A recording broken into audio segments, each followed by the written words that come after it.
Oh, boys, this is going to be a doozy. Welcome to Divorced Dads of America, the podcast, The Rebuild. I'm your host, Anthony Thompson. I want to tell you what I hear almost every week from dads who come into our community. They say, she's poisoning my kids against me. She won't let me see them. I'm losing my connection with my children. My lawyer says this. It's not fair. I deserve better than this.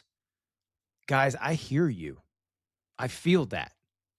Every single one of those things may be completely true, but I'm going to tell you something today that most are not going to tell you. You're not going to like this. You're not going to like this, but I need you to stay with me because this might be the most important thing you hear all year.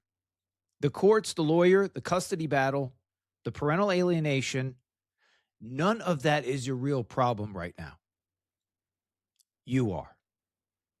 And the fastest way to win the war for your kids is to stop fighting the battle you can't control and start winning the one that you can. I want you to hear that. Before we keep going, I know this hits, I know this hurts, I know you don't like it, but those of you that are following this show, you're just looking, subscribe to Spotify, subscribe on Apple, leave a comment or review, send this to a dad. Listen, all of those things help another dad find something, find hope. These are things I wish I knew. These are things that when you're on the other side and you're $1 million later, you look back and say, shoot, I wish somebody told me something different. This is what that podcast is doing. It's setting you up for what's next, not for another bloody war, but for your insides and your life to be transformed from the inside out, not from the outside in. You know you can't change it from the outside in, yet you continue to do that. I'm going to walk you down. This might be a longer episode because this is something that is extremely polarizing for dads. And it gets them into a place and into a state that is not ultimately who they are. And then they say, well, it's because of this, or it's hard, or we're going to get through that today. Listen, first I want to say parental alienation is real. I am not going to disagree with all of the pains and feels. But let's be clear about that. It's documented, it's damaging. I'm going to give you some data here to help you, just to say, hey, Anthony is on my side. The data says this: Journal of Divorce and Remarriage found parental alienation affects an estimated 13 to 15% of divorces involving children and is associated with significant long-term psychological harm to the children involved, including depression, anxiety, and attachment disorders in adulthood. Okay, we know divorce sucks. Parental alienation is another scoop of ice cream on top of that. So yes, it's real. Your pain is valid. Your instinct is to fight for your kids. That's what dads do. We're superheroes. We change the world. We solve problems. But here's what most divorced dads are missing out, and they're blowing it. They go straight to the external fight. Lawyers, courts, motions, hearings, while their internal world is on fire. And a man whose internal world is on fire cannot think clearly. Your brain is being shut down. Your lawyers are getting paid by the hour, not by the result. They're saying, yep, let's keep doing it. Let's keep fighting it. Let's keep doing it. Let's ... The numbers rise. And look, if you want to fight that war and you got the dough and you want to do that, God bless you. That's fine. Either way. But what I'm looking at in this episode and with you guys is something much more deeper and something much more darker. And the real reason all of this stuff is coming out. The court is, again, it's not watching who's right. The court is watching who's stable. And stability starts inside you, not in your lawyer's office. And there's some data with this as well. Family Court Review found that fathers who demonstrated emotional regulation in stable home environments during custody disputes had significantly better custody outcomes. Okay, so you have to get yourself in a place of peace. Well, this is happening, it's hard. I know all of those things, dads, I know all those things, man. I need you to take a step back. Don't be defensive. I need you to humble yourself for a minute. Your blind spots and sometimes your gifts are actually your weakness. Let's get into this part here. What the anger is actually doing to you and your kids, okay? The hard truth is that when you walk into your kids' lives full of anger, maybe about what she's doing, something that, triggered you. You're doing her work for you. Every time your kids see you reactive, bitter, consumed by the fight, they absorb that. They don't see a dad who loves them. They see a war zone. And children caught between two war zones learn to choose the quieter side.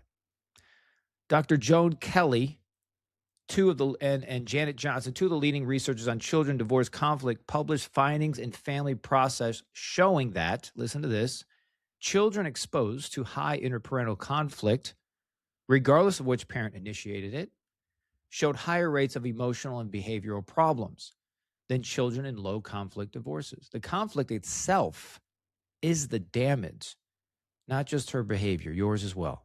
So I'm not saying that to shame you. I want to put the cards on the table here. I'm saying it because you need to know that your anger, as much as you feel it's justified, it's a weapon that's being used against you and your own kids, whether you mean it or not.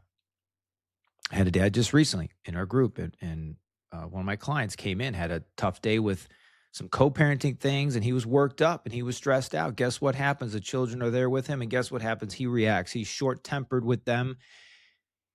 He misses a moment. He over-lectures. He's angry. He's pissed.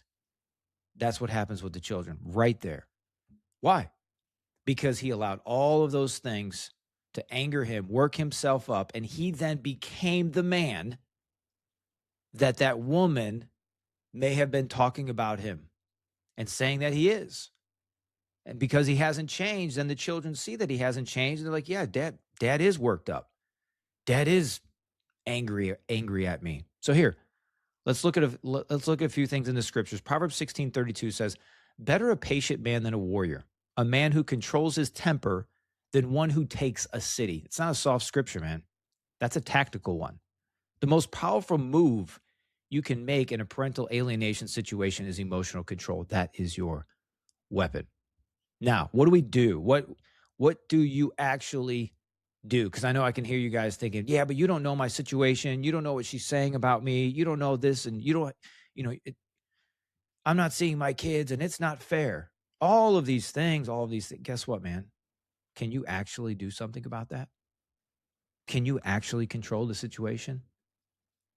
Well, I can't stop fighting. No, this isn't about fighting. This is about how you are regulated while this is going on. I talked to a dad recently, and I said to him, there were some things that were going back and forth with him and his ex. And he said, well, I'm just going to go to the lawyer and I'm going to tell him, bop, bop, bop, bop, bop, bop, bop. I said, it was very early on. I said, look, man, you can do that and you can ring it up another 20 grand if you want, or 50 grand or 100 grand, whatever you want to run it up to. You can run it up. They will run it up for you. They will charge your card till it's gone. The tougher thing to do, my friend, is to say, okay, if she wants to have control of this, which she does, then maybe ask her, what are some schedule arrangements right now in the next couple weeks that work for you so that I can help support the children and support what's going on as we move through this? Because as you begin this process, everybody is worked up. Everybody is high strung, emotional, stressed. And guess what happens? You got two stressed people fighting at each other over 2 days a week. And then the children get the firestorm. And that's what you don't want. So let me give you a little framework about how to clean the inside first, how to get your mind right, how to start letting this crap go and start playing the long game. Number one is regulate before you retaliate. Your nervous system is in threat mode. Every text from her, every missed pickup, everything your kid says that sounds like her words, right? It fires you up, fires your brain up. And so, guys, you have to first understand, what is regulation? What does that look like? Those of you guys in our school community know that we talk about breathing. We talk about moving. We talk about waiting and being patient with the text. You don't need to respond to everything right now, right here. Take a second, man. Be still. Be patient. Breathe in, breathe out. Go for a walk. Call a friend. Guys will text me, hey, I'm having this, and we'll talk through that and talk about that. I say, bro, you might need to just get some sleep. Another guy in our community recently was having just a tough week. I said, well, how much have you been sleeping? He said, not very much. I said, brother, you're literally shooting yourself in the foot, in the chest, in the leg every time you allow that sleep to be deferred. It only increases your stress, anxiety, and your brain decreases its functionality. So, first one, regulate before you retaliate, man. And it's not about retaliating. I want you to start thinking about working out a place of love rather than hate. And that's a whole nother podcast about hating your ex and not forgiving your ex and being bitter and resentment. That's a whole nother thing. Number 2 is document. Document, don't detonate. Stop sending the angry text. Stop leaving the voicemails that you know are stupid and you're reacting and you're going to regret that. Stop it. Every reactive thing you do becomes evidence against you. You know that. Every calm, documented interaction becomes evidence for you. So build the paper trail of who you are becoming. That's what this whole thing is about. Most dads trip out because their ex is telling them things about the kids, about you. And you know what? Some of them are probably true. Some of them are probably very true. And that's okay because you're going to renovate your mind. You're going to renovate your life. You're going to become accountable to the actions that you're doing. You're going to become accountable to your emotions. You're going to become a new man. So that the reason why is when your children then grow up and see, wow, dad's not actually like that. Then the children come back to you. Then things are understood in a different way. But you have to become the man that she says that you are not. So you have to build that paper trail. You're building a case. You're building evidence of your life. And unfortunately, you have a lot of evidence that's bad. And you know it. Like you've effed up. I effed up. I had bad evidence. I had to say, I have to bring some new evidence to the table that says, you know what, this is the man I really am. And become so obsessed and successful with the man that you want to become that those old headlines become that's not who dad is. I don't hear him talk like that. I don't hear him do those things. I don't see him do those things. Number 3, become undeniable. This is the one that changes everything. Stop trying to prove she's wrong. Start making yourself impossible to argue against. Stable housing, consistent routine, present at every event, calm at every exchange. A man who's building and not burning.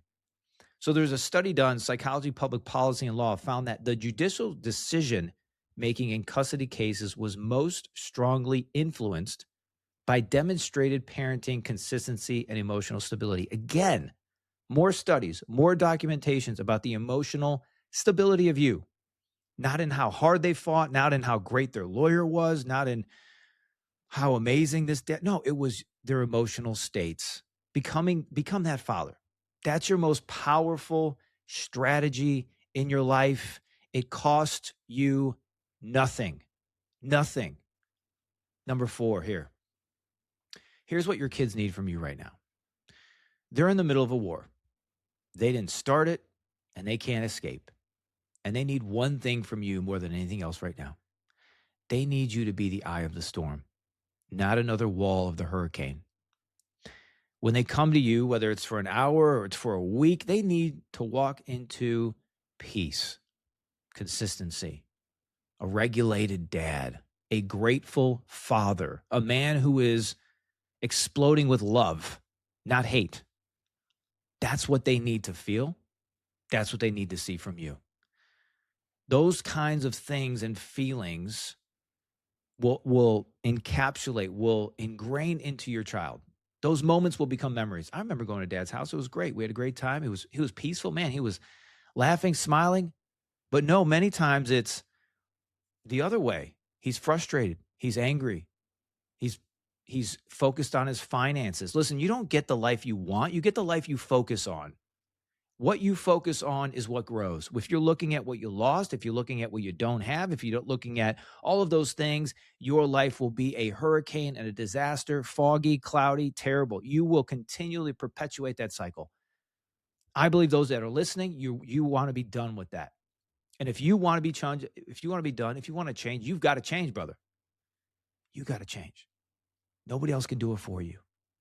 You got to make the move. You got to get in the school group, but you got to do something in the school group. You got to show up. Get on the calls.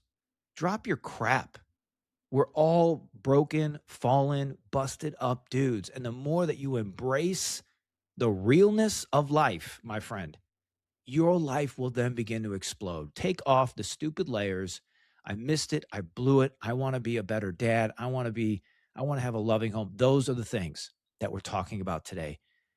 Dads, you can absolutely do this. Every time you think about blaming somebody, I want you to shift that around and turn it into what are you learning and how is this growing you? How is this helping you? How are you becoming a better dad because of it? You will never have a perfect scenario. Life is only going to get harder. You're only going to have less time. Your children are only going to have less time with them. And so what do? We double down on those moments. We get strong in those moments. We build a place of peace and safety. We elevate our minds and our hearts and our mouth to speak the things that we want, not the things that we don't want. Your words are seeds, and you are creating your future with your mouth. Your mouth is the architect of your future. What do you want to design? What are you saying about your life? What thoughts are ruling your mind each week, brother? I'm giving this to you because these are the anger, the frustration, the fear, all of those things run your life, then they overflow into your children's life. You react out of fear. You react out of what you don't have. You react and you blame this, or you blame the system, or you blame the lawyers, or you blame the courts, or whatever. Hey, you, brother, you.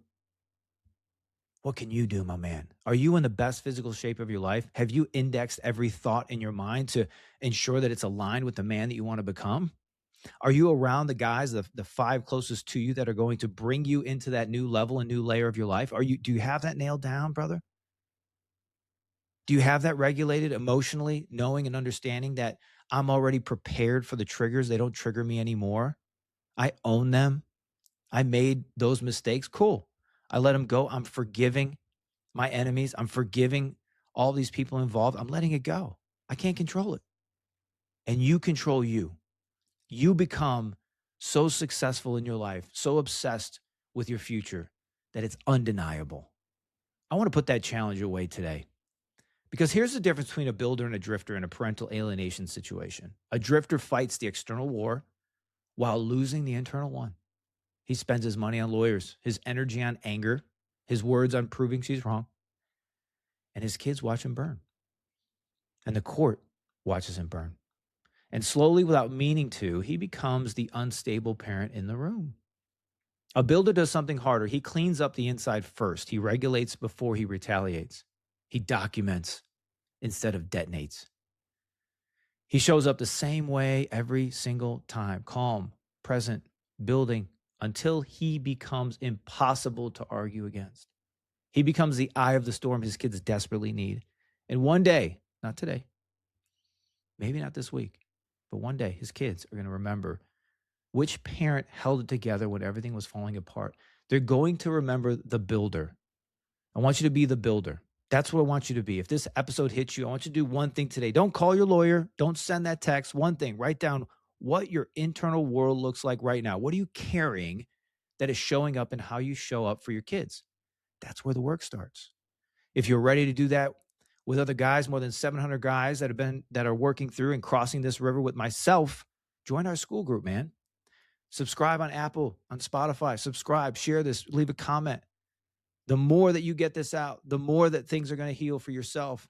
That is the move forward. I love you guys. I pray for you every single day. I'll see you guys in the next one. God bless you.